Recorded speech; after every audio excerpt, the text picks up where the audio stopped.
اور لوگوں کو بلائے جماعت بنانے کے لیے. فرض کی 10 سال لگے، کوئی دوسرا آدمی آپ کے ساتھ آتا ہی نہیں، آپ لگے ہوئے.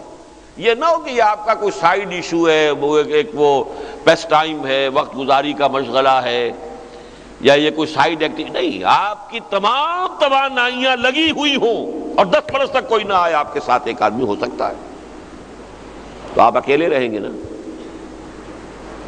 یہ کیفیت تیمم کے درجے میں ہے. وضو نہیں کر سکتے تو کیا کرتے ہیں؟ تیمم. اور تیمم کے لفظی معنی کیا ہے؟ یہ نقطہ یہ ہے، تیمم کے لفظی معنی کیا ہے؟ قصد کرنا. فَتَيَمَّمُوا صَعِيدًا طَيِّبًا. تیمم اما سے بنا ہے، حمزہ میم میم اما یا امو. امام بھی اسی سے بنا ہے جس کا قصد کرتے ہیں لوگ، اس کی پیروی کرتے ہیں. راستے کو شارع کو بھی کہتے ہیں امام المبین، کیونکہ آدمی چل رہا ہے، فالو کر رہا ہے اسے، اس کے پیچھے پیچھے چل رہا ہے. آمین البیت الحرام، وہ حاجی جو جا رہے ہیں بیت حرام کی طرف، وہ آمین البیت الحرام. تو اما یا امو قصد کرنا. تیمم وہ ارادہ کرو، قصد کرو، خود کھڑے ہو جاؤ. اکیلے بھی جماعت کے حکم میں ہو گئے. بلاؤ لوگوں کو، کال دم من انصاری اللہ، کون میرا مددگار ہے اللہ کی راہ میں. یہ بھی گویا کہ جماعت کے قائم مقام ہو جائے گا، جیسے کہ تیمم وضو کے قائم مقام. لیکن یہ کہ اس کی فکر نہیں، اس کی سوچ نہیں، تو پھر نہیں، پھر تو بے بغیر جماعت زندگی گزر رہی ہے. تو دوسرا نقطہ، پہلا یہ کہ دین کی مغلوبیت کی کیفیت میں اقامت دین کی جد و جہد، غلبہ دین کی جد و جہد، اس میں تن من دھن لگانا اسی طرح فرض عین ہے جیسے نماز. دوسرا نقطہ، اس کے لیے کسی جماعت میں شامل ہونا، اور جماعت نہ ہو تو جماعت بنانا اسی طرح شرط لازم ہے جیسے نماز کے لیے وضو یا تیمم. اب تیسرا نقطہ یہ کہ وہ جماعت کیسی ہونی چاہیے. اس میں پھر 3 باتیں سامنے آئیں گی. یہ 3 ہی کی آج تکرار ہو رہی ہے. پہلے میں نے 3 لیول گنوائے تھے: انفرادی کامیابی، قومی اور ملکی کامیابی، ملی اور دینی کامیابی. اس کی نسبت ایک اعتبار سے کچھ اور ہے، دوسرے اعتبار سے کچھ اور ہے. آج ہم نیچے سے چل رہے ہیں. اہم ترین انفرادی کامیابی، اس لیے کہ اہم ترین مسئلہ آخرت کا ہے، اور آخرت میں حساب کتاب جو ہونا ہے، کلہم آتی ہے یوم القیامت فردا. جس دن کی اور تو دور کی بات نہیں، باپ سے، ماں سے، بیٹے سے، بیوی شوہر سے، اپنے رشتہ داروں سے، اپنے بھائیوں سے، اپنے کل قبیلے والوں، سب سے انسان جو ہے وہ کہے گا کہ ان سب کو لے کر جہنم میں جھونک دو، مجھے چھوڑ دو. اس کے حوالے سے انفرادی ذمہ داری کے اعتبار سے فرائض میں نماز فرض، روزہ فرض، یہ فرض وہ فرض سب ہے. لیکن جو بات آج میں بتانا چاہتا ہوں وہ یہ کہ دین اگر مغلوب ہے، پامال ہے، قائم نہیں ہے، نافذ نہیں ہے، تو اس کیفیت میں اقامت دین کی جد و جہد کرنا، اس میں تن من دھن کھپانا، یہ فرض عین ہے، بالکل ایسے جیسے نماز. اور نمبر 2، اس کے لیے التزام جماعت. التزام کے معنی چمٹ جانا. ملتزم بھی لوگ کہہ دیتے ہیں، ملتزم ہے اصل میں وہ جہاں جا کر لوگ چمٹ کر پھر خانہ کعبہ کے اس سے میں پھر چمٹ کر دعائیں مانگتے ہیں. التزام کے معنی چمٹ جانا، لزوم، لازم آ جانا، چپک جانا، چمٹ جانا، لزوم. التزام اس سے باب افتعال ہے. اس میں تھوڑی سی وضاحت میں نے کر دی کہ یا جماعت مل گئی ہے کوئی فبہا، اس میں شامل ہو گئے. قافلہ جا رہا ہے، آپ بھی شامل ہو گئے. اور اگر نہیں تو قافلہ بناؤ. چاہے پوری زندگی قافلہ بنانے کی جد و جہد میں لگ جائے، لیکن تمہاری شرط پوری ہو جائے گی، جیسے تیمم، وضو کا قائم مقام. اب تیسری بات جو ہے جماعت کیسی ہو، اس کے لیے بھی میں 3 باتیں آپ کو بتانا چاہتا ہوں. نمبر 1 یہ کہ وہ جماعت ڈکلیئرڈ ایم کے ساتھ قائم ہوئی ہو کہ اس کا مقصد دین کو قائم کرنا ہے. ورنہ جماعتیں تو بے شمار ہوتی ہیں. کوئی سیاسی جماعت ہے، کوئی سماجی ادارہ ہے، کوئی تدریسی تعلیمی تنظیم اور جماعت ہے، کوئی خدمت خلق کے لیے ہے، ایدھی ٹرسٹ ہے، آخر جماعت ہے، اس کا کتنا کچھ جو ہے پھیلاؤ ہے، کتنا کچھ نظم ہے، انتظام ہے، تعلیم گاہیں ہیں، ان کے بڑے چینز ہیں۔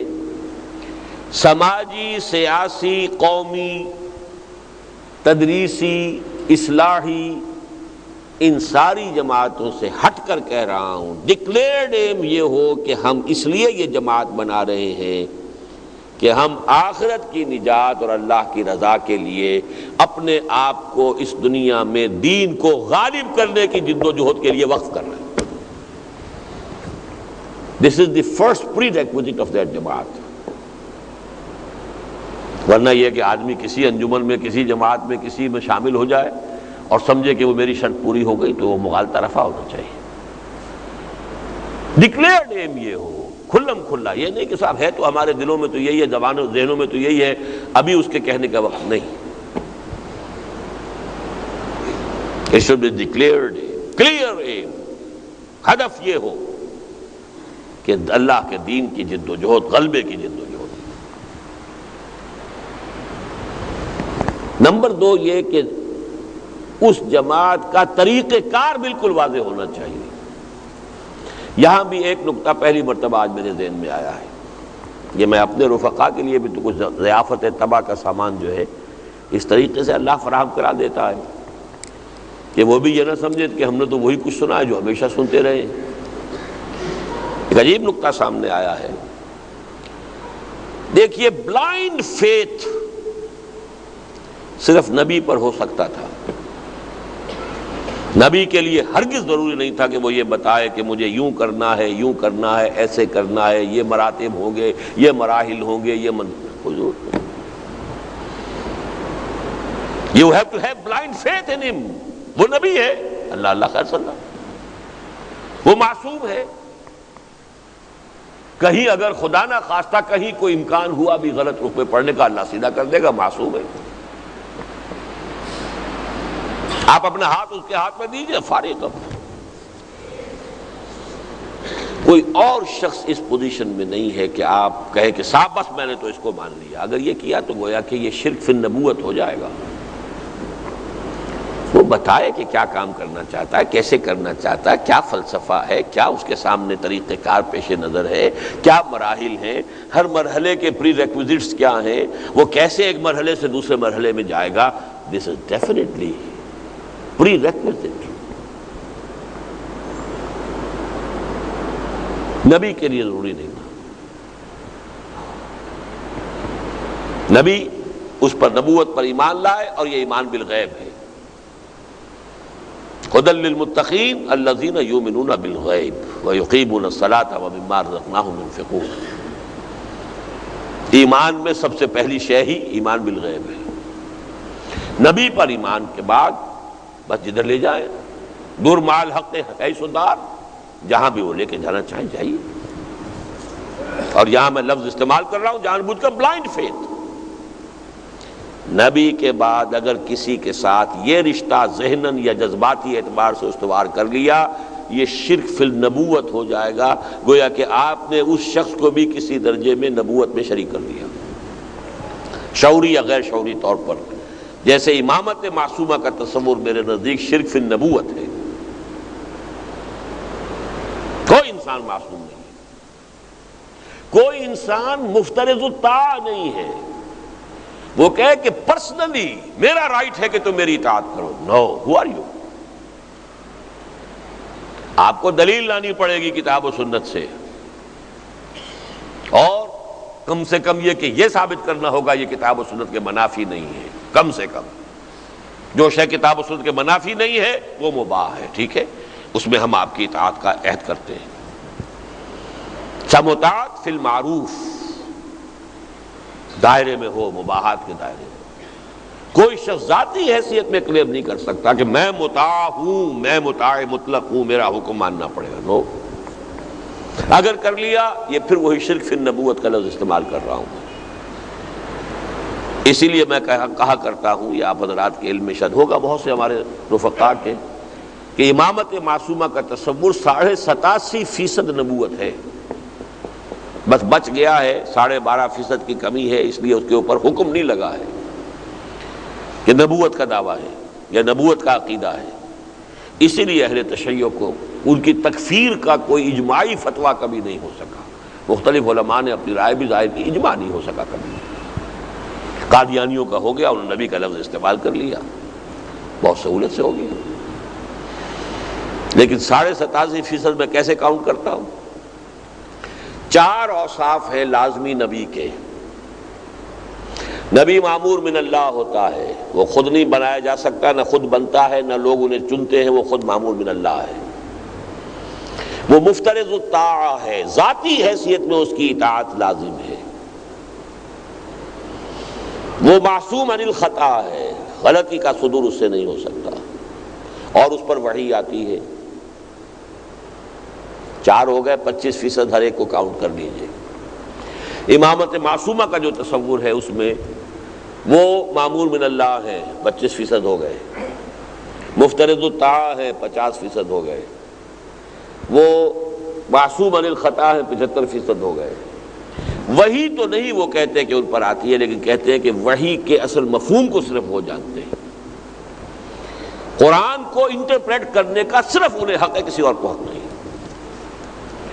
تو میں 12.5% اس کا شامل کر کے 87.5% کہتا ہوں اس کو. لیکن چونکہ اس تک نہیں پہنچا نبوت تک، اس لیے اس گرفت میں نہیں آیا. کاگنیزیبل آفنس نہیں بنا. قادیانیوں کا آفنس کاگنیزیبل ہو گیا.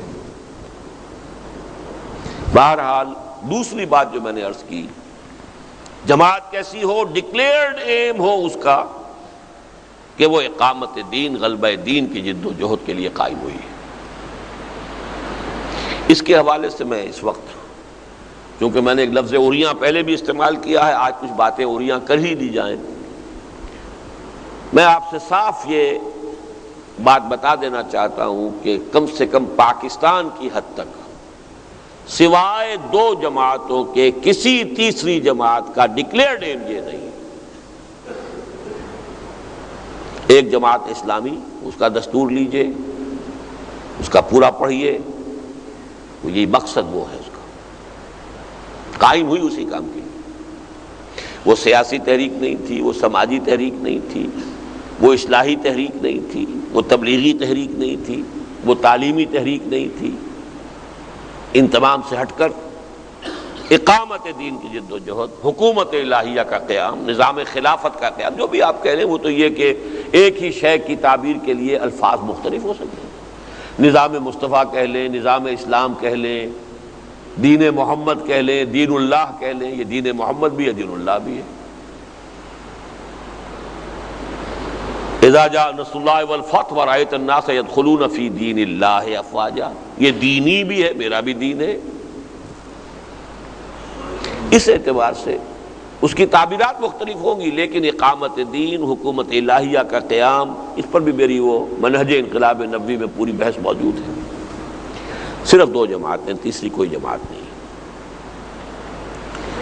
تبلیغی جماعت ہے. اول تو اب وہ جماعت کے حکم میں بھی نہیں رہی، اس لیے کہ امارت کا معاملہ ان کے ہاں ختم کر دیا گیا. اور حضرت عمر کا میں آپ کو یہ اثر سنا چکا ہوں، لا اسلام الا بالجماع ولا جماع الا بالامارہ. امارہ اگر نہیں ہے، اب امارت کی بجائے انہوں نے ایک بورڈ بنا لیا ہے. امیر ایک شخص ہوتا ہے، 3 آدمی امیر نہیں ہوا کرتے. بہرحال اس کے علاوہ یہ کہ ڈکلیئرڈ ایم ان کا وہ نہیں ہے، چاہے دلوں میں ہو، لیکن یہ کہ ڈکلیئرڈ ایم وہ نہیں. باقی رہ گئی ہماری علماء کی تنظیمیں، وہ فرقے وارانہ ہیں. یہ دیوبندیوں کی ہے، یہ بریلویوں کی ہے، یہ اہل حدیثوں کی ہے، یہ شیعوں کی ہے. وہ تو اور نچلے درجے میں چلی گئی. صرف 2 جماعتیں ہیں، جماعت اسلامی اور تنظیم اسلامی. تیسری کوئی جماعت پاکستان میں اقامت دین کے ڈکلیئرڈ مقصد کے لیے قائم نہیں ہوئی. اگرچہ آج ہی خبر سنی ہے کہ مولانا فضل الرحمان صاحب نے اعلان کیا ہے کہ اب ہم انتخابی سیاست کو تج رہے ہیں. وہ تج رہے ہیں یا انتخابی سیاست نے انہیں تج دیا ہے؟ بات تو ایک ہی ہے.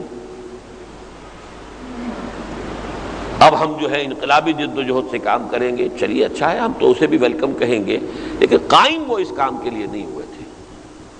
یا تو ایک نئی جماعت بنائے اس مقصد کے لیے کہ اب ہمیں صرف اقامت دین اور غلبہ جد و جہد کے دین کی یہ جماعت بنانی ہے، ٹھیک ہے۔ کسی جماعت کو یہ حق حاصل نہیں کہ وہ کہے بس انا ولا غیری، بس میں ہی میں ہوں اور کوئی ہے ہی نہیں۔ وہ نبی کی جماعت ہوتی تھی، اب نبوت نہیں ہے یہ کوئی نہیں کہہ سکتا۔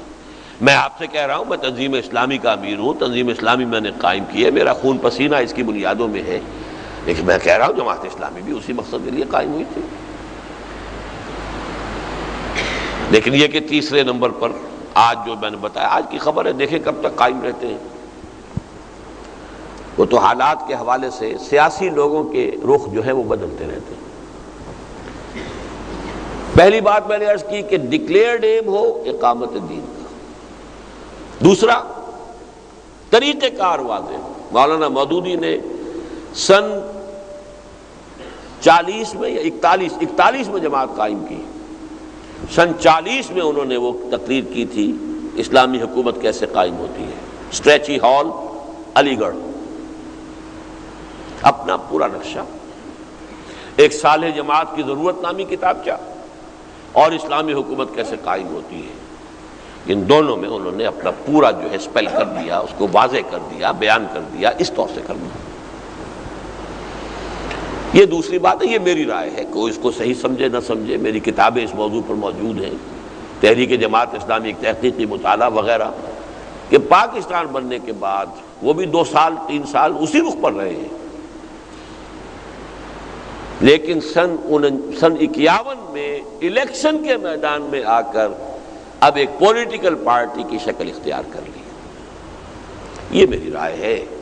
اب بھی اگر کوئی شخص یہ سمجھتا ہے کہ نہیں وہ طریقہ کار صحیح ہے اور وہ وہی طریقہ کار ہے جو تھا، تو ٹھیک ہے، اسے اگر وہ اپنے اس دیانت دارانہ رائے کی بنا پر جماعت اسلامی میں شامل رہتا ہے، مجھے کوئی اعتراض نہیں۔ لیکن شمولیت کا مطلب یہ نہیں ہے کہ کاروبار دھندے ہو رہے ہیں، چندے دے دیے، صرف دھندوں کے ساتھ چندے نہیں، شامل ہو، اس کی پالیسی میکنگ میں، ڈیسیجن میکنگ میں ان کا حصہ ہو، اس کے ڈسپلن میں ہو، یہ شمولیت ہے۔ شمولیت صرف تعاون کو نہیں کہتے، تعاون تو آپ بہت سی جماعتوں سے کر سکتے ہیں، تعاون البر والتقوی ولا تعاون علی الاثم والعدوان، لیکن ایک جماعت میں ایک ہی میں رہ سکتے، 2 میں نہیں رہ سکتے۔ جماعت اور ڈسپلن ایک پارٹی کا نام ہے، ایک ہی ڈسپلن آپ پورا کر دیں، نبھا دیں تو بڑی بات ہے، 2 کے ڈسپلن کیسے پورے کریں گے؟ ناممکن ہے، ٹکرائیں گے وہ آپس میں ایک دوسرے سے، 2 کشتیوں میں سوار نہیں ہو سکتے۔ جماعت ایک ہی ہوگی، البتہ ایک جماعت میں رہتے ہوئے دوسروں کے ساتھ تعاون، وقتی تعاون، فوری تعاون، جہاں جہاں جزوی طور پر ان کے ساتھ تعاون، یہ ہو سکتا ہے۔ جماعت اسلامی اور تنظیم اسلامی، اس کے علاوہ تیسری نہیں۔ طریقہ کار جیسا کہ میں نے کہا مولانا نے واضح کیا تھا، لیکن میرے نزدیک ایک وقتی سی، اور وہ ثابت کر سکتا ہوں میں ان کی اپنی تحریر سے، رسائل و مسائل حصہ اول میں آخری صفحوں کے اندر آپ کو مل جائے گی، کہ آپ نے کہا تھا کہ ہم اس وقت یہ طریقہ آزما رہے ہیں جو نیا طریقہ اختیار کیا تھا، اگر ہم نے دیکھا کہ اس کے لیے دروازے بند ہیں تو پھر جس پر ہم پہلے سے عمل پیرا تھے ہم اسی کو ریورٹ کر جائیں گے۔ آج بھی یہ تحریر موجود ہے مولانا مودودی کی، اس کا مطلب ہے یہاں آ کر انہوں نے کچھ پالیسی بدلی ہے، یہ ان کے اپنے اس موقف کے اعتبار سے ثابت ہے طریقہ کار کے معاملے میں۔ باقی اب بھی ہدف ان کا وہی ہے، اس میں کوئی شک نہیں۔ تیسری چیز یہ ہے کہ اس جماعت کی تاسیس کیسے ہو، کس بنیاد پر ہو، آرگنائزیشنل سٹرکچر کیا ہو۔ اس میں جو میرا موقف ہے وہ یہ ہے کہ دستور بنا کر اس دستور کے ساتھ حلف لے کر کوئی شخص جماعت میں شامل ہو، جو ویسٹرن طریقہ ہے، یہ ہمارا طریقہ پرانا تو نہیں ہے یہ، لیکن یہ کہ بہرحال ویسٹ میں انسٹیٹیوشنز ڈیولپ ہوئے ہیں، بنائے گئے ہیں، ویسٹ میں یہ چیزیں بھی ایجاد ہوئی ہیں، بجلی ہے، لاؤڈ سپیکر ہم استعمال کر رہے ہیں، اگرچہ ان کا استعمال مباح بھی ہو سکتا ہے، حرام بھی ہو سکتا ہے، لیکن چیزیں فی نفس ہی مباح ہے۔ اس پہلو سے وہ طریقے تنظیم بھی مباح ہے، حرام نہیں ہے، لیکن اس کے مقابلے میں 3 الفاظ میں استعمال کرتا ہوں: منصوص، مسنون، معصور۔ نص، قرآن و حدیث کی نص، وہ صرف ایک تنظیم کی طرف رہنمائی کرتی ہے، اور وہ ہے بیعت، شخصی بیعت کی بنیاد پر تنظیم۔ سنت، آپ کا تعامل، آپ کا طرز عمل، وہ بھی بیعت، جو آیا اسلام لایا اس نے اسلام کی بیعت کی، جو اب منظم ہو رہے ہیں تو سم و طاعت کی بیعت ہے۔ کہیں اگر سرفروشی کا مرحلہ آ گیا ہے کہ یہاں سب کے سب ہلاک ہو جائیں گے، بھاگیں گے نہیں، تو بیعت رضوان ہو رہی، بیعت ہی بیعت ہے۔ خلافت ہو رہی ہے تو بیعت۔ پھر معصور اثر کہتے ہیں، ہم اپنی پوری تاریخ کے اندر چلے آئیے، آثار جو ہیں، تو خلافت قائم ہوئی تو بیعت پر۔ حضرت حسین میدان میں آئے چیلنج کرنے کے لیے اس وقت کے نظام کو، تو بیعت کی بنیاد پر۔ عبداللہ ابن زبیر آئے تو بیعت کی بنیاد پر۔ گویا کہ ہماری پوری تاریخ میں تنظیم کا ایک ہی طریقہ ہے، اور وہ منصوص بھی ہے، مسنون بھی ہے، معصور بھی ہے، وہ بیعت کا، شخصی بیعت، کہ جس شخص کے ساتھ اتفاق ہو، جس شخص کے طریقہ کار کے ساتھ متفق ہو جائیں، اور اس پر آپ کو اعتماد بھی ہو۔ دل کو چیر کر تو آپ دیکھ نہیں سکتے، لیکن اس کے ماضی کو دیکھیں، اس کے مشاغل کو دیکھیں، جتنی بھی اپنی توجہ ہو سکتی ہو ممکن اس کو چھان پھٹک کر لے، اس کے بعد اگر قابل اعتماد نظر میں آئے تو اس کے ہاتھ میں ہاتھ دے کر بیعت کر کے۔ اور یہ طریقہ ہے تنظیم کا، جماعت سازی کا، جو منصوص ہے، یعنی قرآن اور حدیث کی نصوں میں موجود ہے، نصوص میں۔ مسنون ہے کہ حضور کی پوری سیرت میں، اس کی سنت میں آپ کو نظر آتا ہے۔ معصور ہے، ہماری پوری تاریخ کے اندر یہی تعامل رہا ہے، سوائے اس صدی کے کہ یہاں انگریز کی آمد کے بعد جو نظام بنے ہیں وہ پھر دستوری قسم کی جماعتیں بھی بنی ہیں، جیسے جماعت اسلامی ہے، وہ بھی مباح ہے، وہ حرام کے درجے میں نہیں۔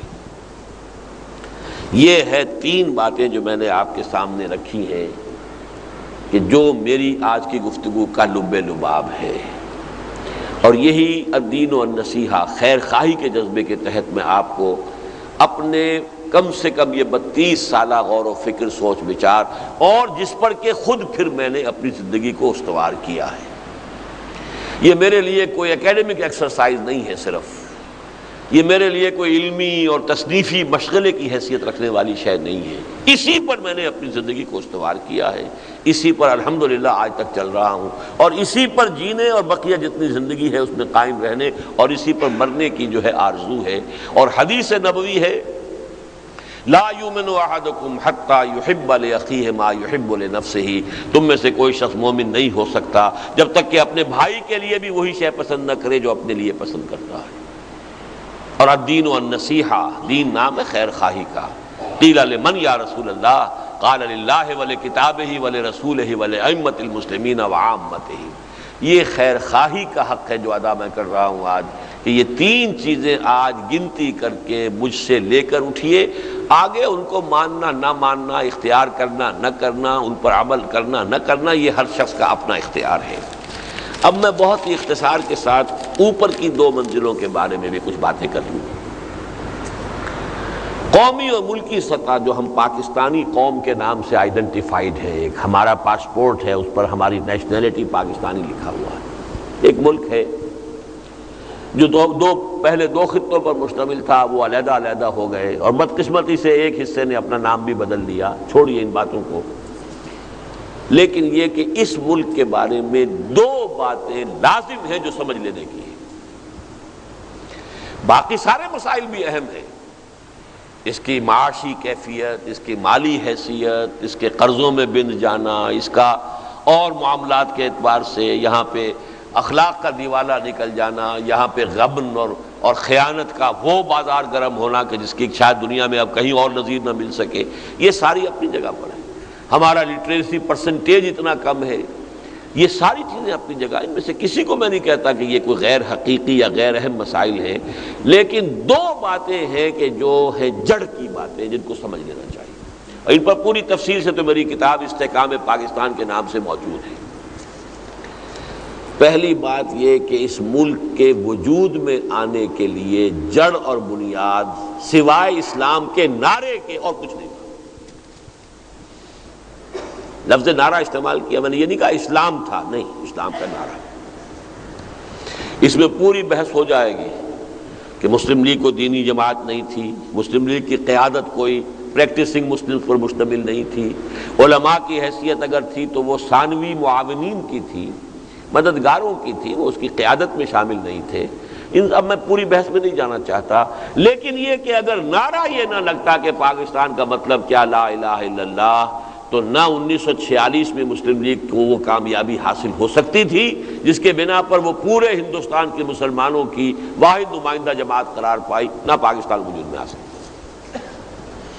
باقی وہاں بھی 3 لیولز علیحدہ ہیں، وہ تفصیل سے میں نے بحث کی ہوئی ہے، وہ کتاب میری ہو سکتا ہے بہت سے احباب نے نہ پڑھی ہو یا نہ ان کے علم میں آئی ہو، تو میں نے تفصیل سے بیان کیا۔ استحکام پاکستان وہ کتاب پڑھنے کی ہے، اس لیے کہ ظاہر بات ہے کہ ملکی مسائل سے بھی ہم قطع تعلق نہیں کر سکتے۔ یہ کشتی کے مانند ہے، یہ ڈوبتی ہے تو ہم ڈوبتے ہیں نا، چاہے اس کا ہماری آخرت سے تعلق نہیں ہے، دنیا سے تو ہے۔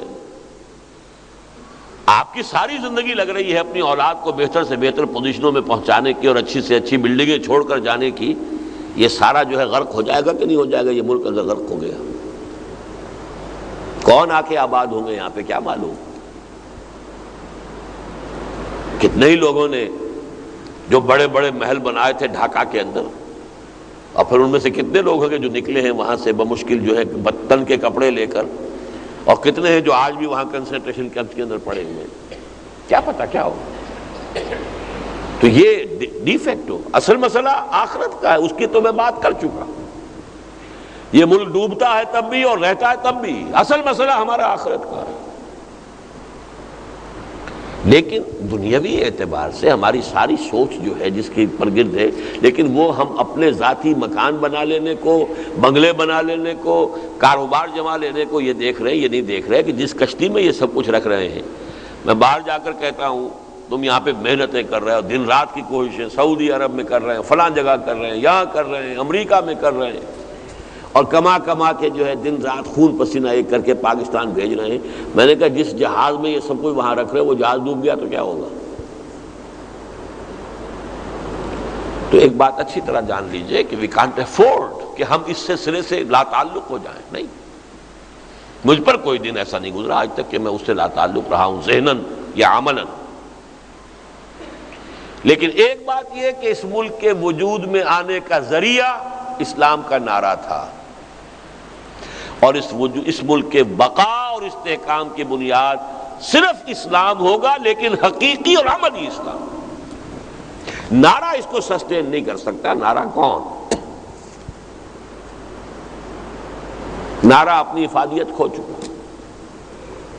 ایک دفعہ اس نعرے میں باسی کڑھی کے اندر ابال آ گیا تھا 1977 میں نظام مصطفیٰ تحریک میں، اب وہ باسی کڑھی بھی گئی، اب وہ نعرہ نہیں چلے گا۔ حقیقی اسلام ہو، عملی اسلام ہو، وہ سسٹین کرے گا، وہ سپورٹ کرے گا، اللہ کی مدد آئے گی، اللہ کی نصرت آئے گی، یہ سب کچھ ہوگا، ورنہ تمہاری داستان تک بھی نہ ہوگی داستانوں میں۔ اس صدی میں 2 عظیم سلطنتیں ختم ہو گئی۔ In the very beginning, first world war کے بعد دی گریٹ آٹومان امپائر، سلطنت عثمانیہ ختم۔ یہ بوسنیا اور یہ البانیہ میں کیا ہو رہا ہے؟ یہ سب کا سب اسی کے باقیات و صالحات ہیں نا۔ یہ تو سارے علاقے شامل تھے سلطنت عثمانیہ میں۔ کتنا بڑا چنک تھا مشرقی یورپ کا، پورا شمالی افریقہ، پورا مغربی ایشیا ایک سلطنت۔ یا کبھی ہوا کرتی تھی سلطنت روما جس میں کہ تینوں یہ بر اعظموں کے حصے تھے، یا پھر سلطنت عثمانیہ تھی۔ نام و نشان ختم۔ ایک ملک ترکی رہ گیا، کچھ آبادیاں ہیں جو یورپ کی مختلف ملکوں، اور ابھی recently U S S R gone with the wind. تو پاکستان کس کھیت کی مولی ہے؟ آدھا تو ویسے ہی گیا، نام بدل چکا اپنا، باقی جو ہے اب حالات جو ہو رہے ہیں، کس بے بسی کا عالم ہے اس وقت۔ یا بے بسی کا عالم مجھے یاد ہے سن 71 کا، ہماری ایئر فورس مفلوج ہو گئی تھی۔ کیوں ہو گئی تھی؟ یہ اواکس طیارے جو بعد میں امریکہ نے دیے ہیں سعودی عرب کو بھی اور ادھر ادھر، وہ اس قسم کے ہیلی کاپٹرز رشیا نے دے دیے تھے بھارت کو۔ وہ فضا میں ہر وقت رہتے تھے اور ہمارے ہوائی جہاز جنبش بھی کرتے تھے تو ان کے علم میں ہوتا تھا. لہذا ایئر فورس جو سن 65 میں جو بھی بہرحال ہم نے مقاومت دکھائی اس کا سب سے بڑا جو ہے وہ ایئر فورس کا حصہ تھا، وہ مفلوج ہو گئی. آج ہماری ایئر فورس اور ایئر ڈیفنس مفلوج ہو گیا جب ہمارے وزیر صاحب بھی کہہ رہے ہیں ہمارے پاس تو وہ چیزیں ہی نہیں ہے کہ ہم روک سکیں. وہ تو 60,000 فیٹ کی بلندی پر یا 1,00,000 فٹ کی بلندی پر تھا، نہ اس کو ڈیٹیکٹ کرنے کے ہمارے پاس حالات ہیں اور نہ یہ کہ اس کو کہیں اس کو چیک کرنے کا ہے. حالانکہ یہ احمقانہ بیان ہے، انہیں یہ بیان نہیں دینا چاہیے تھا، لیکن یہ کہ بے بسی کا عالم ہے. اس کا کیا اثر ہوگا پوری قوم کی نفسیات کے اوپر، غور کرنے کی بات. تو یہ کوئی انہونی بات نہیں ہے جو میں کہہ رہا ہوں. اور میرا اپنا تجزیہ، میرا اپنا ٹائم ٹیبل تو یہ ہے کہ اللہ تعالیٰ نے پہلے 25 برس دیے تھے مہلت کے، اور اس کے بعد ایک کوڑا اللہ کے عذاب کا پڑا اور ہمارے 95,000 قیدی بنے ہندو کے، جن میں سے 43,000 ریگولر ٹروپس تھے. فوج، پاکستان کی فوج، سپاہی سے لے کر جرنیل تک اس ہندو کی قید میں آئے جس پر کہیں 600 برس، کہیں 800 برس، کہیں 1000 برس حکومت کی تھی. تو بڑا پھوڑا بھی آ سکتا. اس کے لیے کیا کیا جائے؟ اب اس کے لیے کوئی شخص کسی اپنی اور سمجھ کے مطابق کام کر رہا ہو، اپنی انالیسس کے مطابق کام کر رہا ہو. میرے نزدیک چونکہ اس ملک کی بقا کا دار و مدار حقیقی اسلام پر ہے، لہذا اقامت دین کی جد و جہد میں جو وقت میں لگا رہا ہوں وہ استحکام پاکستان کی جد و جہد میں بھی لگا رہا ہوں. مجھ سے زیادہ خوش قسمت انسان کون ہوگا جو ایک تیر سے 3 شکار کر رہا ہو. سب سے بڑا شکار میری اپنی عاقبت ہے. اگر میں اپنا تن من دھن لگا دوں اس اقامت دین کی جد و جہد میں تو فلاح اخروی ہے. میرا اصل ہدف وہ ہے، اصل ٹارگٹ وہ ہے. لیکن میرے نزدیک یہی میرے اس ملک کی بقا کا، اس کے استحکام کا، اس کے لیے واحد بنیاد ہے، کوئی اور بنیاد ہے ہی نہیں. تو میں جو یہ کام کر رہا ہوں اسی میں گویا کہ میں اپنے اس وطن کا حق ادا کر رہا ہوں. یہ نوٹ کر لیجئے، یہ بھی دینی مسئلہ ہے. جس راستے سے آپ چلتے ہیں اس کا بھی آپ پر حق ہو جاتا ہے. حدیث ہے، اس راستے کا حق ہے کہ اگر کوئی ایذا والی شے پڑی ہوئی ہے تو اسے ہٹا کر اس راستے کو صاف کر دیں. یہ آپ پر حق ہے چونکہ آپ اس راستے پر چل رہے ہیں. تو جس زمین پر ہم آباد ہیں، جس ملک کی جو بھی بہرحال اس کی اللہ تعالیٰ کی طرف سے جو بھی کچھ یہاں عطا ہوا ہے اس سے بہرہور ہو رہے ہیں تو اس کا حق ہے. لیکن اس کے استحکام کا بھی راستہ یہی ہے، کوئی اور راستہ نہیں. آپ بھیک مانگتے رہیے، آپ وہ F-16 کے لیے کرتے رہے، وہ اپنی جگہ پر ہے. اعدوا لہم ما استطعتم، وہ اپنی جگہ پر ہے. یہ سب کچھ زیرو کے درجے میں ہوگا اگر یہاں اسلام نہ آیا. یہ ملک نہیں رہے گا. اور اس میں بڑا تلخ شعر ہے کوثر نیازی کا. اب ان کی شخصیت ذرا بہرحال فوت ہو گئے ہیں، اللہ تعالیٰ ان کی خطاؤں سے درگزر فرمائے. لیکن کوئی ایک زمانہ تھا ان کی شاعری، اس میں وہ تحریکی اور انقلابی رنگ تھا. اسلام کو گر تیری فضا راس نہ آئے، اے میرے وطن تجھ کو کوئی آگ لگائے. یہ ذرا شاعرانہ جذبات کی بات ہے، لیکن یہ کہ واقعتاً ہمارے لیے تو اصل شے تو پھر اسلام ہے، دین ہے. البتہ یہ ملک ایسا ہے سلمان ابن اسلام کے طریقے پر کہ جیسے حضرت سلمان فارسی سے جب نام پوچھتے تھے عرب لوگ، وہ تو تھے چونکہ ایرانی، کہ آپ کا نام کیا ہے؟ وہ کہتے سلمان، ایک لفظ. عربوں کا رواج یہ جب تک باپ کا نام نہ آئے تو وہ نام پورا نہیں ہوا. سلمان ابن، سلمان کس کے بیٹے؟ وہ کہتے تھے سلمان ابن اسلام، میں اسلام کا بیٹا ہوں. واحد ملک ہے پاکستان جو اسلام کا بیٹا ہے. لیکن بہت بڑی تباہی آئے گی یہاں، خدا نہ خواستہ بہت بڑی تباہی آئے گی. 1000 سالہ جو بھی انتقامی جذبات ہندو کے ہیں، بھارت میں کانگریس بہت کمزور ہو گئی. یہ تو بڑی بات ہے، آج تک وہ موجود تو ہے، کسی نہ کسی درجے میں حکومت میں بھی ہے. پاکستان تو کم کے اندر مسلم لیگ جو ہے ختم ہو چکی تھی. قائم ہوتے ہی وینش ہو گئی تھی، ڈیزالو ہو گئی تھی. بہرحال اس کو چھوڑ دیجئے، لیکن وہاں اب single largest political group B J P کا ہے. اس کے مقاصد علم نشرہ ہے، شیو سینا ہے اس کی سپورٹر اور الائی ہے. ان کے مقاصد، ان کے نظریات بالکل واضح ہیں. کیا حشر ہوگا، اس بات کو ذہن میں رکھیے. یہ ہے دوسری سطح.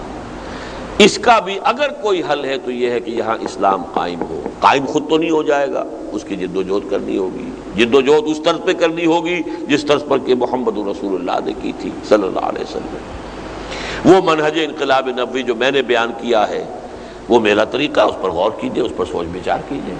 وہ بات رہ گئی تھی وہاں جا کے میں نے کہا 2 ہی جماعتیں ہیں اقامت دین کے ڈکلیئرڈ آبجیکٹیو کے ساتھ قائم ہوئی، ایک جماعت اسلامی اور ایک تنظیم اسلامی.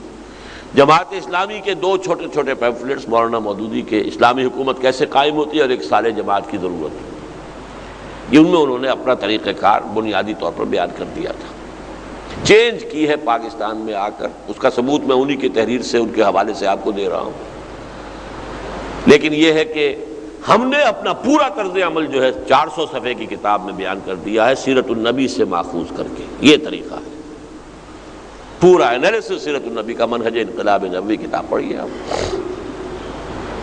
بہرحال آخری جو سطح ہے وہ ہے دینی اور ملی. اس اعتبار سے بھی چونکہ ان دنوں میں میری کچھ باتیں سامنے آتی رہی ہیں اخبارات کے ذریعے سے بھی، پھر اس میں استہزاء بھی ہوتا ہے، تمسخر بھی ہوتا ہے، کچھ اور طرح کی جو نمک مرچ لگا دی جاتی ہے. دیکھیے ملت کی سطح پر اور دین کی سطح پر بھی ایک عمل ہے جو بہت جلد اپنے تکمیلی مرحلے کو پہنچنے والا ہے. وہ تکمیلی مرحلے سے مراد کیا ہے؟ پہلی بات قرآن سے سمجھیے کہ حضور کو بھیجا گیا غلبہ دین کے لیے. هو الذی ارسل رسولہ بالہدی ودین الحق لیظہرہ علی الدین کلہ، 3 دفعہ قرآن میں آیا. دوسری بات یہ کہ حضور کو بھیجا پورے عالم انسانیت کے لیے، 5 دفعہ آیا یہ مضمون. اور سب سے نمایاں آیت یہ ہے وما ارسلناک الا کافۃ للناس بشیرا ونذیرا. تو حضور کے مشن کی تکمیل اس وقت ہوگی جب کل روئے ارضی پر اللہ کا دین قائم ہو جائے. تاریخ ادھر جا رہی ہے، اس کی پیشن گوئیاں صریح احادیث میں موجود ہیں. نوید خلافت کے عنوان سے ہم نے وہ لاکھوں کی تعداد میں وہ 4 ورقہ جو ہے پھیلایا ہے. اب مجھے معلوم نہیں آج یہاں کہیں ہے یا نہیں، دستیاب ہو سکتا ہے یا نہیں، لیکن جو صاحب بھی چاہیں گے ان کے لیے ہم وہ کہیں نہ کہیں سے فراہم کریں گے، ہماری لوکل تنظیموں کے ذریعے سے، تنظیم کے رفقا کے ذریعے سے. کہ قیامت سے قبل، چونکہ بات قیامت سے شروع ہوئی تھی، قیامت آنی ہے اور پھر ہمارا محاسبہ ہونا ہے، اصل ہمارا مسئلہ وہ ہے، وہاں سے بات شروع ہوئی تھی.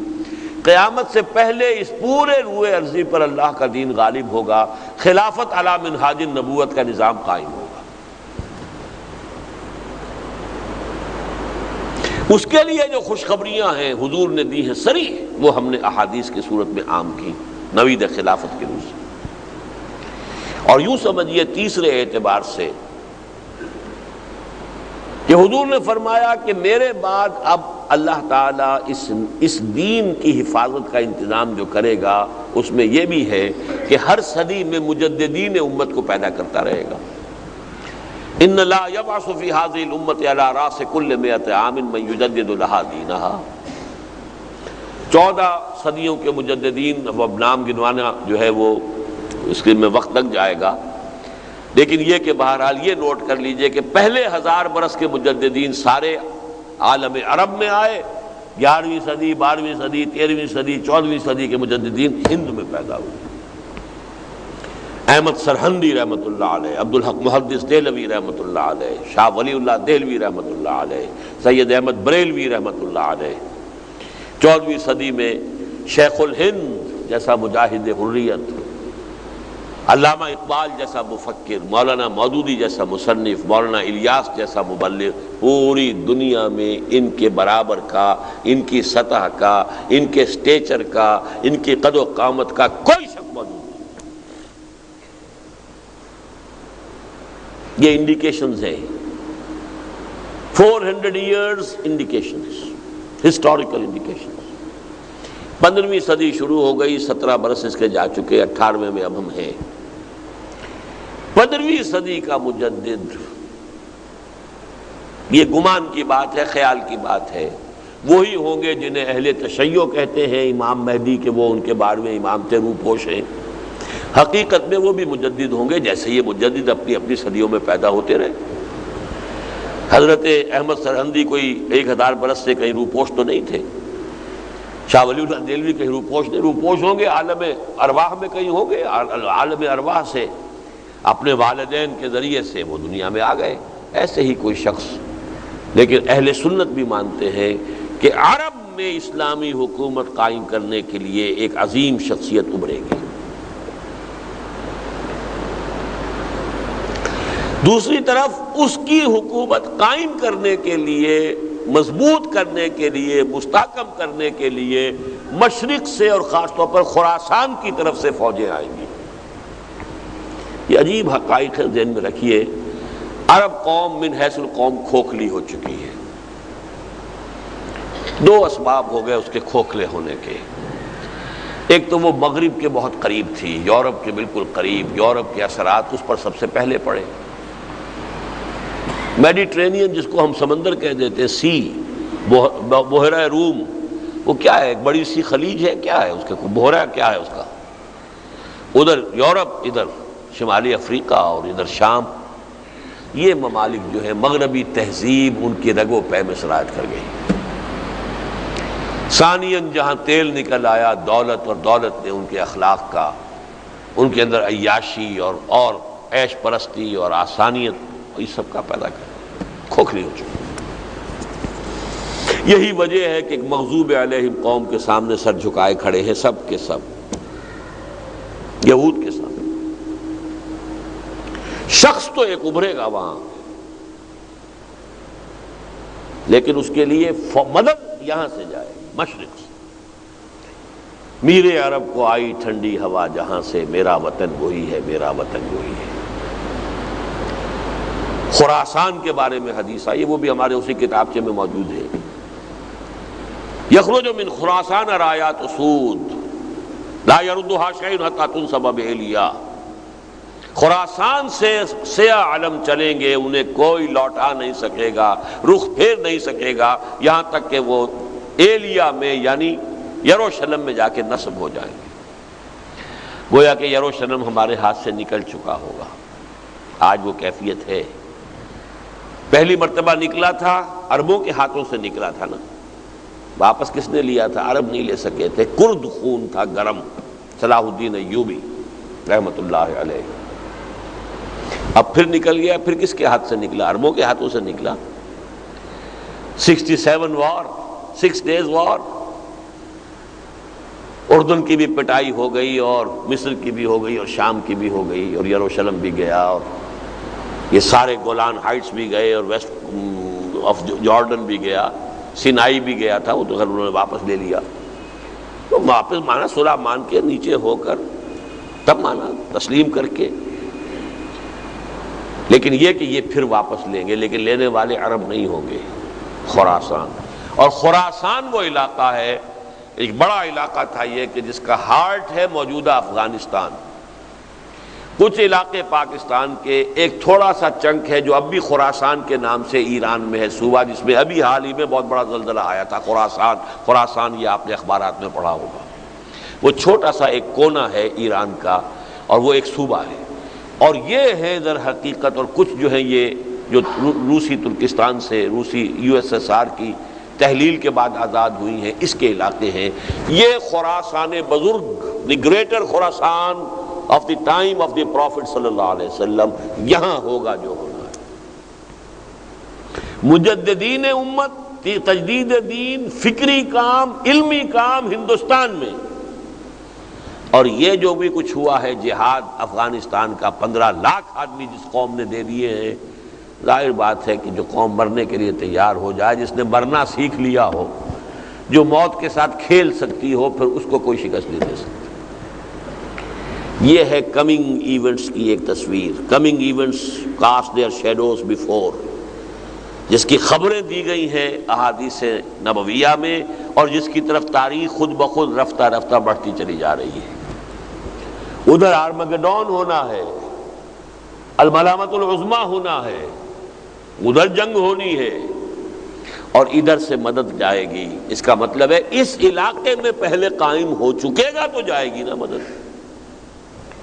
یہ ہے وہ بات کہ ملت کا اور دین کا غلبہ ہوگا، اس صدی میں ہوگا۔ 14ویں صدی میرے نزدیک اس کے لیے تمہید کی صدی تھی، اور 15ویں صدی ہجری جو ہے اس کی تکمیل کی صدی ہے۔ یہ ہوگا۔ میں ایک بڑا پیارا شعر آپ کو سنا دوں۔ ویسے تو اقبال نے اردو میں بہت کہا اس کو، دنیا کو ہے پھر معرکہ روح و بدن پیش، ابلیس نے پھر اپنے درندوں کو ابھارا، اللہ کو پامر دیے مومن پہ بھروسہ۔ وہاں تہذیب کا لفظ ہے، تہذیب نے پھر اپنے درندوں کو ابھارا، اللہ کو پامر دیے مومن پہ بھروسہ، ابلیس کو یورپ کی مشینوں کا سہارا۔ لیکن فارسی کا ایک شعر جو ہے، خضر وقت از خلوت دشت حجاز آید بروں، حجاز کے صحرا سے تو خضر وقت 15ویں صدی کے مجدد وہ ان کا ظہور ہوگا، وہ سامنے آئیں گے۔ قافلہ کارواں زیں وادی دور و دراز آید بروں، زیں ازیں، یہ جو وادی دور و دراز ہے وادی سندھ، یہاں سے کارواں چلے گا، خضر وقت وہاں، کارواں یہاں سے۔ حضرت مہدی کے بارے میں احادیث عرب میں، اور یہاں سے میرے عرب کو آئی ٹھنڈی ہوا جہاں سے، یہ ہے کمنگ ایونٹس کے شیڈوز۔ اور اب اس کے اوپر جو گفتگویں ہو رہی ہیں، نوسٹرڈیمس کی جو تھیں پیشن گوئیاں، اور شاہ نعمت ولی کی پیشن گوئیاں، یہ تو سمجھیے کہ تقریباً 400-500 برس پرانی چیزیں ہیں۔ لیکن اس کے ساتھ اب آپ نے اخبارات میں پڑھا ہوگا وائن برگر کی بھی کوئی پیشن گوئیاں تھیں، ظاہر بات ہے اس کی کہاں ہوں گی، اس نے کسی اور سے سنی ہوگی، کوئی جین ڈکسن سے سنی ہو، کسی اور سے سنی ہو۔ گاندھی کی پیشن گوئیاں آ گئی ہیں، راسپوٹین کی بھی آ گئی ہیں، اور یہ سب کنورج کر رہی ہیں اس صدی کے آخری سالوں پر، اور اگلی صدی یعنی اس صدی عیسوی کے آخری سال، اگلی صدی عیسوی کے ابتدائی سال۔ The coming 10 years of human history are going to be very fateful۔ الملحمۃ العظمیٰ اس میں ہوگی، Armageddon, the third world war, جو تاریخ انسانی کی عظیم ترین جنگ ہوگی، اور شرق اوسط اس کا میدان بنے گا، کروڑوں کی تعداد میں انسان قتل ہوگی۔ یہ سب خبریں ہیں کتاب الملائک میں، یہ بھی ہونا ہے۔ لیکن میں نے کیوں تذکرہ کیا اس کا؟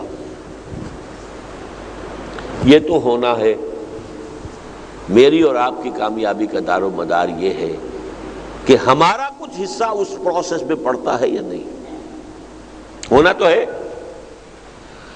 دین تو محمد رسول اللہ کے ہاتھوں اور صحابہ کرام کی جد و جہد سے غالب ہو گیا، 23 برس کی محنت۔ محروم کون رہ گیا؟ ابو جہل، ابو لہب محروم رہ گئے۔ ہیں دور نبوی میں پیدا ہیں، موجود ہیں۔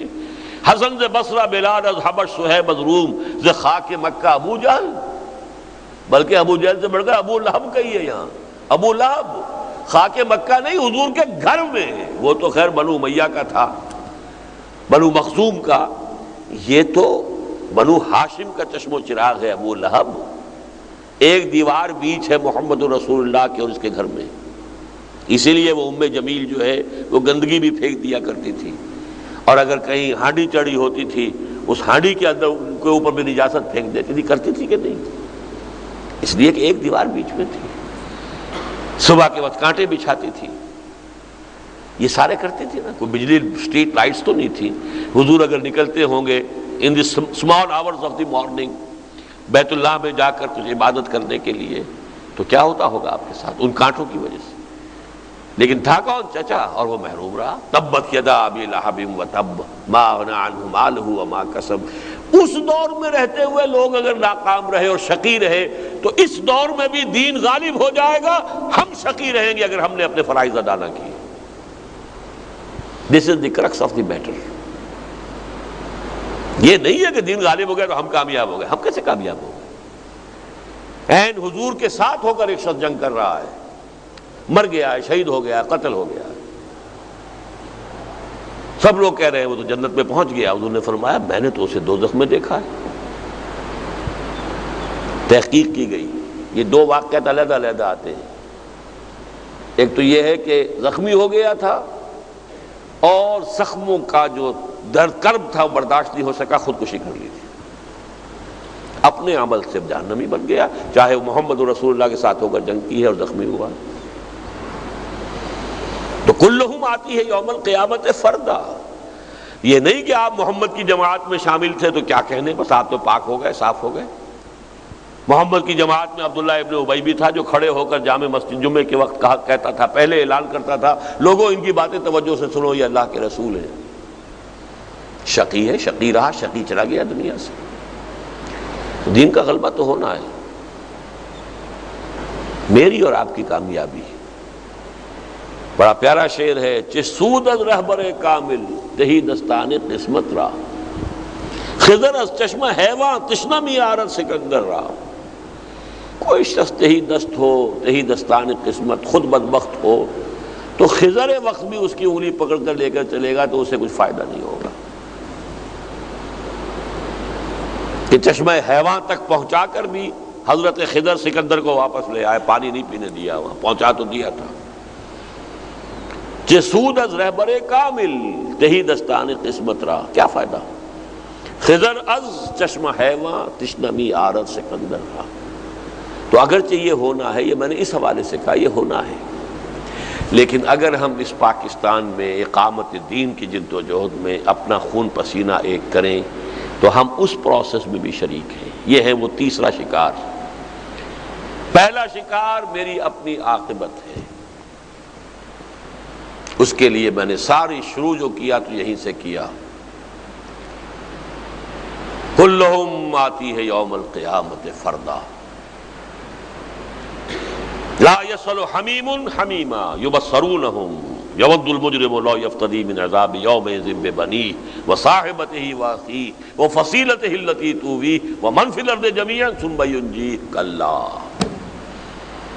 یوم یفر المرء من اخیہ وامہ وابیہ وصاحبتہ وبنیہ لکل امرئ منہم یومئذ شأن یغنیہ.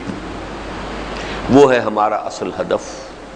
اس کے لیے فرائض دینی، باقی سارا آپ کو معلوم ہے، مجھ سے بھی بہتر معلوم ہوگا. نماز کے یہ فرائض ہیں اور فلاں یہ فرائض ہیں، سب جو کمی رہ گئی اب میں نے بیان کی. ایک دین کی مغلوبیت کی کیفیت میں اس کو غالب کرنے کی جد و جہد. اولاً تو یہ سمجھ میں آ جائے، بات تو بہت اچھا ہے کہ اولین فرض عین یہ ہے، نماز بھی اس کے لیے درکار ہے، روزہ بھی اس کے لیے درکار ہے، انفاق بھی اس کے لیے درکار ہے. اولین یہ ہے، ورنہ کم سے کم یہ تو سمجھیں کہ جیسے نماز فرض عین ہے ویسے ہی فرض عین. نمبر دو، جیسے نماز کے لیے وضو شرط ہے ایسے ہی اس فرض کی ادائیگی کے لیے التزام جماعت شرط ہے. ہاں، اور جیسے وضو کے ساتھ تیمم ہو سکتا ہے اگر کسی شخص کو کسی جماعت پر کوئی اعتماد نہیں، اس میں یہ خرابی ہے، اس میں یہ غلطی ہے، اس میں یہ چیز صحیح نہیں ہے، ٹھیک ہے خود کھڑا ہو جائے، اپنا تن من دھن اپنی پوری جد و جہد. سن 65 سے لے کر 75 تک 10 برس میں نے جد و جہد کی ہے، تب تنظیم اسلامی قائم ہوئی. میں بغیر جماعت نہیں تھا اس وقت بھی، اس لیے کہ میں جماعت بنانے کی جد و جہد کر رہا ہوں. وہ تیمم ہے میرا، تیمم کی معنی قصد کرنا ہے. تو جماعت ہو یا جماعت کا قصد موجود ہو. اور نمبر 3، وہ جماعت 3 شرطیں پوری کرے. نمبر 1، ڈکلیئرڈ ایم آف اقامت دین. نمبر 2، اس کا طریقہ کار بالکل واضح ہو، معین کرے کہ یہ طریقہ کار ہے. نمبر 3، البتہ میں نے کہا کہ جدید قسم کی جمہوری دستوری تنظیمیں بنانا بھی مباح ہے، لیکن منصوص، مسنون، معصور بنیاد اس اقامت دین کی جد و جہد کے لیے قائم ہونے والی جماعت کی وہ بیعت سمع و طاعت فی المعروف ہے. یہ تقاضے ہم پورے کریں تو ہماری عاقبت اپنی سنورے گی. اس ملک کے بھی بقا اور استحکام میں کچھ نہ کچھ حصہ ہماری طرف سے بھی پڑ جائے گا. اصل یہی ہے۔ اور وہ عالمی غلبہ اسلام دین کی جو اس دنیا کے اندر، دین کی دنیا میں آخری اور کامل کامیابی جو ہے، اس میں بھی ہمارا حصہ شامل ہو جائے گا۔ اقول قولی ھذا واستغفر اللہ لی ولکم ولسائر المسلمین والمسلمات۔ اب دلانا چاہتا ہوں کہ یہ وہی فریضہ ہے جو حدیث نبوی کے مطابق حضور صلی اللہ علیہ وسلم خود فرمایا کرتے تھے کہ میری اور تمہاری مثال ایسے ہے کہ ایک آگ کا الاؤ ہے، ایک گڑھا ہے جسے تم گرا چاہتے ہو، اور میں تمہیں تمہارے کپڑے پکڑ کے بچانے کی کوشش کر رہا ہوں۔ آج کی اس گفتگو کے بعد ڈاکٹر صاحب نے جس شرح و بس کے ساتھ اپنی زندگی کی فکر کا نچوڑ آپ کے سامنے بیان کیا ہے، جن لوگوں کے دل میں یہ تڑپ پیدا ہوئی ہے کہ وہ اس قافلے کو جوائن کریں، اس گول کو اچیو کرنے کے لیے اقامت دین کی جدوجہد تبھی یہاں پہ اس محفل کے بعد مسنون بیعت کی محفل ہوگی۔ جو لوگ ڈاکٹر صاحب سے اس سلسلے میں بیعت کرنا چاہتے ہیں وہ یہیں رہیں تاکہ یہ فضا جامع سکے۔ یہ بھی ہماری بڑی خوش قسمتی ہے کہ ڈاکٹر صاحب ابھی چند دن اور ہیں یہاں کراچی میں، اور ڈاکٹر صاحب کے 2 مزید پروگرام ہیں جن کے بارے میں آپ کو اطلاع کرنا چاہتا ہوں، تاکہ آپ جو حضرات مزید ڈاکٹر صاحب سے کچھ مزید مستفید ہونا چاہیں، اپنے ذہن میں کوئی اشکالات ہوں وہ دور ہو جائیں۔ تو ایک تو آج شب کو بعد نماز مغرب مسجد شاداب ہے، یہ جو کہہ لیجیے علاقہ ہے، کیا نام ہے، گلشن اقبال کے ٹریفک ایریا، عائشہ منزل سے جب پانی جانے پڑتے ہیں تو وہاں پہ ایک بڑا مشہور علاقہ ہے طاہر بلا کے نام سے، وہاں پہ ایک راؤنڈ اباؤٹ ہے جس پہ وہ گلوب بھی بنا ہوا ہے، وہاں سے سیدھی آگ مڑ کے کوئی تقریباً کوئی 2 فلاح کے راستے میں شاداب مسجد، ڈاکٹر صاحب کا آج وہاں درس قرآن کا پروگرام ہے بعد نماز۔ اسی طرح دوسرا پروگرام ہے کل شب 8:30 بجے شام آئی بی اے آڈیٹوریم میں، شہر کا آئی بی اے ہے، مکی مسجد کے قریب، گارڈن کے قریب، وہاں پہ دعوت عام ہے، خطاب عام ہے، رات کو 8:30 بجے۔ یہ 2 پروگرام ہیں جن میں ڈاکٹر صاحب خطاب فرمائیں گے۔ میری آپ سے گزارش ہے کہ آپ بھی تشریف لائیں۔ اس کے علاوہ 2 مزید اعلانات ہیں، 3 اعلانات ہیں۔ سب سے پہلے یہ کہ ہماری تنظیم کا ایک سلسلہ ہے مسلسل تربیت گاہوں کا، اس میں دینی معلومات دی جاتی ہے۔ جو بھی حضرات تنظیم کو جوائن کرتے ہیں ان کے لیے شروع میں 1 ہفتے کا ایک کورس دیا جاتا ہے جو انشاءاللہ 6 جولائی سے لے کے 12 جولائی تک ہوگا یہیں اسی مسجد میں۔ یہ کل وقتی تربیت گاہ ہوتی ہے، جو حضرات اس میں شامل ہونا چاہیں وہ وہاں مقبول اپنا نام لکھوا دیں۔ نمبر 2، ہماری تنظیم کی ایکٹیویٹیز کو ریفلیکٹ کرنے کے لیے ہمارے کچھ جرائد ہیں، کچھ رسائل ہیں۔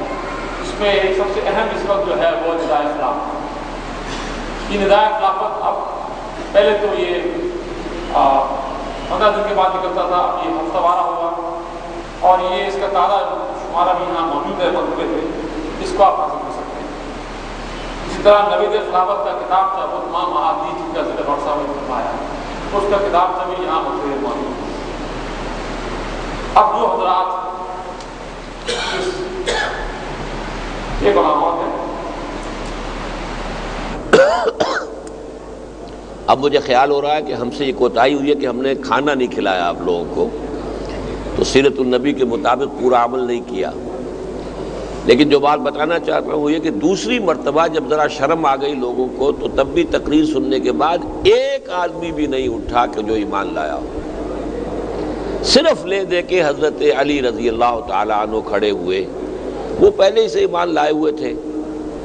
انہوں نے کھڑے ہو کر کہا کہ اگرچہ میں سب سے چھوٹا ہوں، اور اگرچہ میری ٹانگیں پتلی ہیں، اور اگرچہ میری آنکھیں دکھتی ہیں، لیکن میں آپ کا ساتھ دوں گا۔ اور پورا مجمع کھلکھلا کر ہنس پڑا کہ یہ چلے ہیں دنیا کی تقدیر بدلنے اور یہ ان کے ساتھی ہیں۔ ایک بچہ ہے، لاغر ہے، کمزور ہے، بیمار ہے۔ لہذا اگر آج کے اس اجتماع میں کوئی ایک شخص بھی نہ اٹھتا اور اس میں شرکت کے لیے پیش قدمی نہ کرتا تب بھی کوئی بات ایسی نہیں تھی، لیکن یہ کہ متعدد حضرات نے اگر فیصلہ کیا ہے، اللہ تعالیٰ اسے ان کے حق میں بھی مبارک کرے، تنظیم کے حق میں مبارک کرے، اس ملک کے حق میں مبارک کرے، دین کے حق میں مبارک کرے۔ اب جو اس کا اصل جو عہد نامہ ہے اس کی میں وضاحت آپ کے سامنے کر دیتا ہوں، تاکہ یہ جو بڑا عہد آپ کر رہے ہیں یہ پورے شعور کے ساتھ، ادراک کے ساتھ کریں۔ اس کا پہلا حصہ جو ہے وہ وہی ہے کہ جو ہر مسلمان کرتا ہے، کلمہ شہادت اشہد ان لا الہ الا اللہ وحدہ لا شریک لہ واشہد ان محمدا عبدہ ورسولہ صلی اللہ علیہ وسلم، اسی کی بنا پر تو ہم مسلمان ہیں۔ پھر استغفار اور توبہ کہ اللہ اب تک جو خطائیں ہو گئی ہیں معاف فرما دے، آئندہ کے لیے عہد کرتا ہوں خلوص دل کے ساتھ کہ کوئی تیرے حکم کی خلاف ورزی نہیں کروں گا۔ یہ کام تو ہر مسلمان کرتا ہے، آج ذرا اسے شعوری طور پر ذہن میں تازہ کرتے ہوئے ان کلمات کو دہرائیے گا۔ دوسرے حصے میں اللہ سے ایک عہد ہے، انی اعاہد اللہ، میں اللہ سے عہد کرتا ہوں، ان اہجر کل ما یکرہہ، ہر اس چیز کو چھوڑ دوں گا جو اسے ناپسند ہے، وَأُجَاهِدَ فِي سَبِيلِهِ، اور جہاد کروں گا اس کی راہ میں جہد استطاعتی، اپنے مقدور بھر، وَأُنفِقَ مَالِي وَأَبْذُلَ نَفْسِي، اپنا مال بھی کھپاؤں گا، جان بھی کھپاؤں گا، لِإِقَامَةِ دِينِهِ، اس کے دین کو قائم کرنے کے لیے، وَإِعْلَاءِ كَلِمَتِهِ، اس کے کلمے کی سربلندی کے لیے۔ یہ عہد اللہ سے ہے، یہ بیع و شرع ہے، ان اللہ اشترى من المؤمنین انفسهم واموالهم بان لهم الجنہ، اللہ نے اس کی قیمت دینی ہے۔ اللہ کے ہاتھ آپ اپنے آپ کو بیچ رہے ہیں، اپنے آپ کو، اپنی جانوں کو، اپنے مال کو اللہ کے ہاتھ بیچ رہے ہیں، یہ بیع ہے۔ یہ آیت ختم ہوتی ہے فاستبشروا ببیعکم الذی بایعتم بہ، خوشیاں مناؤ، یہ بیع جو تم نے کی ہے اس سے زیادہ نفع والی کوئی اور بیع نہیں ہو سکتی۔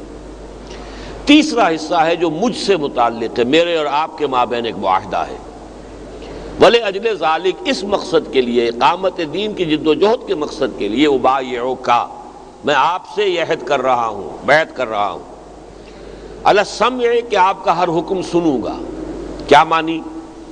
جماعتی نظم کے ساتھ وابستہ رہیں گے تو تمام احکام، تمام فیصلے جو بھی اجتماعی ہوں گے وہ آپ تک پہنچیں گے۔ اگر پتا بھی درخت کے ساتھ جڑا ہوا ہے تو جڑ سے جو غذا آ رہی ہے وہ پتے تک بھی پہنچ رہی ہے۔ پتا جڑ سے کٹ گیا، اس درخت سے ہٹ گیا تو اب وہ کمیونیکیشن ختم ہو گئی، اب وہ پتا درخت کا حصہ نہیں ہے۔ تو پیوستہ رہنا، پیوستہ رہ شجر سے امید بہار رکھ، پیوستگی ہو کہ اجتماعات ہو رہے ہیں، یا جیسے ابھی تذکرہ ہوا تنظیم کے آرگنز ہیں، میرے جمعے کے خطبات ہیں، ان کے کیسٹس ہیں، جو بھی ذرائع ہیں آج کے کہ جس سے مجھ سے آپ کا ذہنی تعلق قائم رہے۔ آپ جو مجھ سے بیعت کر رہے ہیں تو میری بات، میرے فیصلے، میری آراء آپ تک کیسے پہنچیں گی اگر آپ ان چیزوں کے ساتھ جڑے نہ رہے؟ تو یہ تو ہے سمع کا تقاضا، وَالطَّاعَةِ فِي الْمَعْرُوفِ، اور اگر کوئی حکم جو میرا ہے شریعت کے خلاف ہے تو نہیں ماننا، لیکن مباح کے دائرے میں ہے تو ماننا پڑے گا۔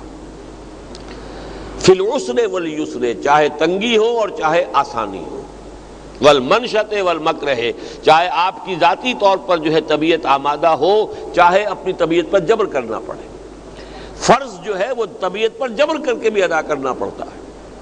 اگر آپ کی طبیعت آمادہ نہیں ہے نفل نہ پڑھیے، کوئی آپ کے اوپر محاسبہ نہیں، بلکہ ہدایت ہے کہ مت پڑھو۔ فرض چاہے طبیعت آمادہ ہو یا نہ ہو پڑھنا ہی پڑھنا ہے، وہ تو ہے فی المنشط والمکرہ۔